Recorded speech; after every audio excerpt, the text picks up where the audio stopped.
Hello, everyone. Good evening to you from a darkened Loftus Road. It's a neat, compact, lovely stadium.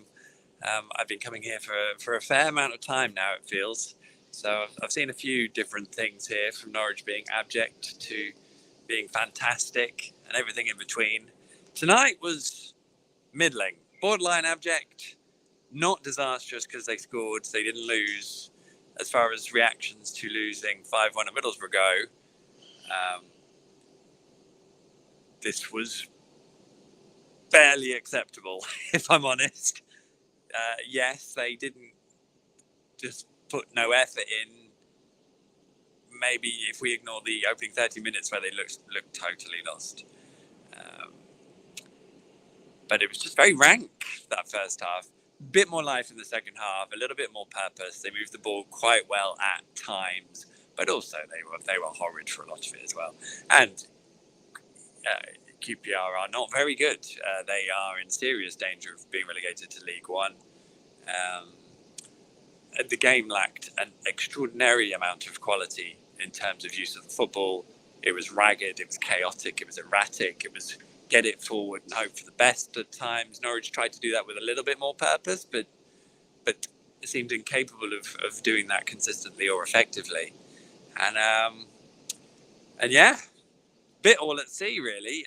It's certainly towards the end of a season where you don't know what they're trying to do. And I think if they weren't playing for anything, you'd kind of get it, that it's like, get these games out of the way and then have a proper rebuild. But miraculously, they are still. This Norwich team could still get promoted this year, which I just find is a phenomenal concept. So yes, I have been away for 3 games, pretty much, on my travels, which was lovely. If you want a sort of update on those sort of things, then the On The Ball podcast we did on Monday night, I hosted that with Steve and Sarah Greaves. And that was great. So that addresses some of that. I don't necessarily want to go over it all again. But I've seen fair bits of it and have my opinions on it. I think a lot of it probably backed up what I've been saying for months, really. But yeah, in terms of this, it's obviously a young squad. It's got inexperience. It's lost key members of the team. And those young players are trying to develop themselves. Oh, hello. I'm being photobombed. There they are, look. I think they're going home. Can I come with you? Yeah, you want a lift, don't you? I do want a lift, yeah, okay. I'll hurry up. Yeah. Hello, everyone. So I walk and talk. Hello, I'm Rob Butler. This is Chris There's Gorham. Rob and Chris. That's what they look like. Which bit have you got to? What's the score? Well, the first goal. Yeah, I'm going to be quick. I'm going to wrap up. Yeah. I'm going to wrap it up properly quick. They are going to stand. Are you going to stand there while I do it? No. The first goal was really well worked, I thought, by QPR. It was a lovely ball over the top. It's a terrible gap for Lyndon Dykes to run between Jakob Sørensen and Dimitris Giannoulis. He finished it well, but it felt like that was a real ragged moment. Norwich did improve as the latter part of the first half wore on. I thought Josh Sargent had a great chance that he created really well, and there's definitely signs of life in him, which I'm encouraged by. Likewise, half-time, Idah comes on, and within 50 seconds he scored the equaliser, which he'd bundled home again from a promising run by Josh. Gabriel Sara taking a sort of a customary low left-footed shot that Ding couldn't quite handle, and Idah was there to pounce and put the ball in, and that was really as close as Norwich came to winning it, I thought, certainly off the top of my head anyway. Idah came on for Marquinhos, who has really short of that home debut, I think it was, just looks cut adrift. I don't think this is proving to be the move he hoped it would be, and I don't think he's really the player that looks like he can affect this team at this point in his career. And it's good to see Sam Byron back, because he came on. I asked David Wagner about Jakob Sørensen, because he's playing on the left side of the centre-back pairing, and he's not, he is comfortable on his left foot, but he's not naturally left-footed.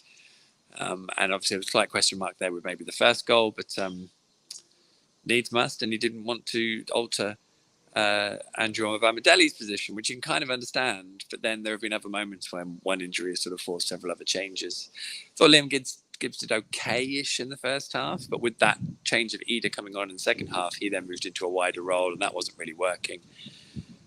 So then Sam Byram comes on at right back to let Max Aarons push on a bit higher at right wing, and I'm yet to see Max really produce what he needs to, attacking wise, to be effective in that role.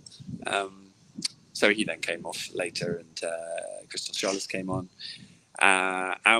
Norwich made loads of subs, maybe too many subs, but not as many as they were allowed, basically because Lyndon Dykes' challenge on Dimmy gave him a bang on the head, which meant that he came off as a concussion sub, which hadn't really twigged was an actual thing. I thought that was still, a sort of something that might happen, but I guess it's a temporary situation, and that allowed Norwich to make that extra substitution, which was good.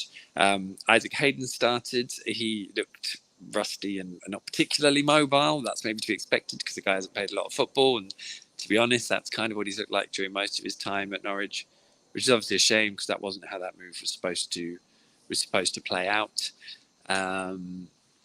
Suggestion maybe he was a little bit lucky not to be sent off. I personally thought the challenge looked quite bad when the first viewing, but maybe wasn't that much in it to earn a full red card. Maybe it was a booking. That said, Gareth Ainsworth said that, I think it was Drew who he caught, had a big gash on his leg, so that would maybe suggest that there was it was maybe a little bit careless. But that's it really. No one really wants a point. I don't know if it's going to greatly affect what either side are coming up with at the end of the season. And we have 3 games left, starting with Russell Martin Swansea on Saturday at Carrow Road, which is obviously exceptionally exciting.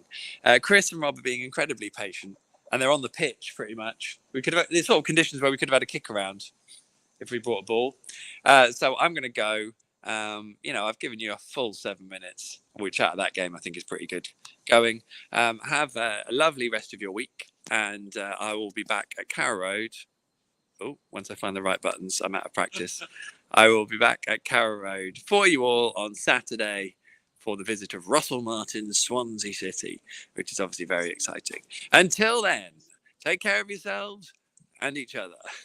Do I really want to be following in Jerry Springer's footsteps? Probably not.